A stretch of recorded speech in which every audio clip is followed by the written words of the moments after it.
Ada seorang kaya, hartanya banyak, dia naik kereta yang besar, megah dan mewah. Dalam perjalanan dia tengok ke sebelah kanan ada tanaman padi sawah yang menghijau. Di tengah sawah, suami sudah menunggu makanan siang tiba. Apa kata orang kaya dalam kereta? Oh, bahagianya petani. Di tengah perutnya lapar, istri dan anaknya datang. Makanan tiba pada waktunya. Air minum dapat menghilang dahaga. Lapar hilang, rindu pun sirna, karena istri dan anak ada di sekitar dia. Bahagianya menjadi petani, kata orang kaya dalam kereta.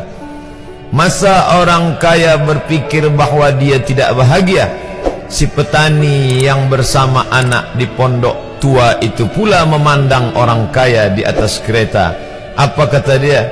Betapa bahagianya orang kaya naik kereta, sedangkan aku hanya duduk di pondok yang tua. Maka pada hakikatnya manusia ini dua-duanya tak bahagia. Lalu sebenarnya bahagia itu di mana? Ada seorang anak yang sedang belajar di college university. Maka dia berkata, alangkah bahagianya kalau saya dapat BA. Selepas dia dapat ijazah BA, lalu dia berkata, aku tak bahagia. Alangkah indahnya bila dapat master. Manakala dia dapat master, dia berkata, oh, betapa bahagianya kalau dapat PhD. Selepas PhD dia berkata, susahnya PhD, belum juga dapat kerja.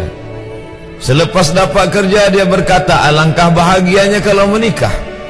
Selepas menikah dia berkata, aku tak bahagia sebab orang selalu tanya, dah punya anak apa belum? Selepas punya anak, dia pula berpikir untuk menikah sekali lagi. Jadi sebenarnya bahagia itu punya siapa? Oleh sebab itu bila kita baca kitab-kitab, maka makna sa'adah, kebahagiaan, orang yang bahagia sa'id, bahagia adalah insyirahus sadr, ketika hati terasa lapang apapun yang datang. Kalaulah pelajar yang mendapatkan BA itu hatinya lapang, tentu dia bahagia.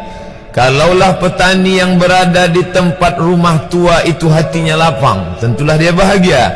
Kalaulah orang kaya dengan kereta yang besar itu hatinya lapang, tentulah dia bahagia.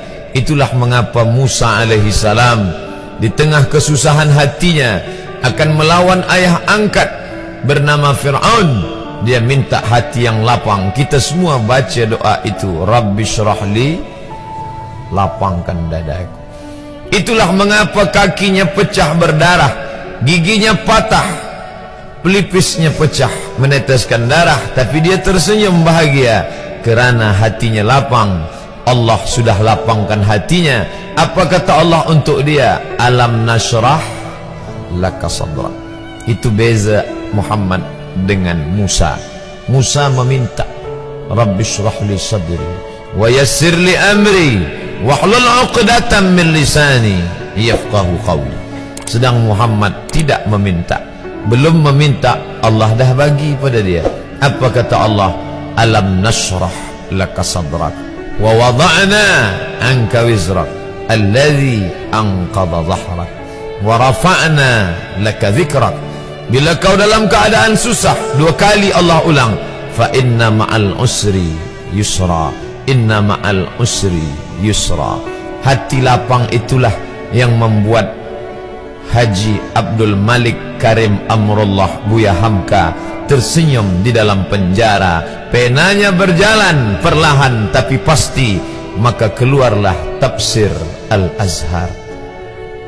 Hati yang lapang itu juga membuat Said Qutb tersenyum menghadapi tiang gantungan. Walaupun dipenjara oleh Gamal Abdul Nasir, tapi sebelum kematiannya sempat pula menulis tafsir Fi Zilalil Quran, di bawah naungan bayang-bayang Al-Quran. Apa kata Said Qutb dalam muqaddimahnya? Al-hayatu fi zilalil Quran ni'mah. Hidup di bawah naungan bayang-bayang Al-Quran itu nikmat. La ya'rifuha illa man zaqaha. Tidak ada yang boleh mengetahuinya kecuali orang yang pernah merasakannya. Maka bahagia adalah ketika hati terasa lapang.